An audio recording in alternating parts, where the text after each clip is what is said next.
Din, İslam dinimiz jalan gana subhanallah alhamdulillah dep tesbih tartıp meçte oturuudan түзүлгөн эмес, урматтуу мекендешим.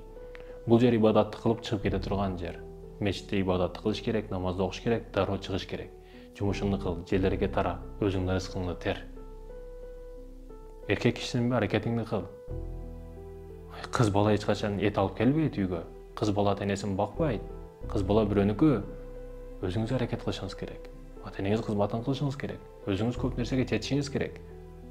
Биздин динибиз десе, бүгүн ислам дини десе, тесип кармап эле ошо жүрө бере тургандар түшүнүп алган да, жок.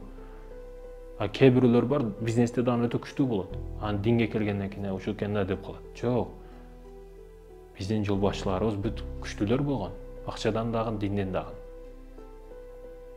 Ошондуктан бул жер жалаң гана тесбих тартып отура бере турган жер эмес. Ибадатты кылдыңбы, бар кет, ишиңди кыл. Намазыңды окудуң, бүттү, барды, ишиңди кыл, тирүүлүгүңдү кыл. Өзгөчө жаштар жөн эле жүрбөш керек. Мен мечитте эле айтып айтам. Каалаган жериңизде, ресторан болобу, кафеси болобу, кайсы жер болбосун. Ким жөнөтөт ата энени ажыга? Ажылык азыр 5 000, 10 000 доллар ата энеңиз үчүн.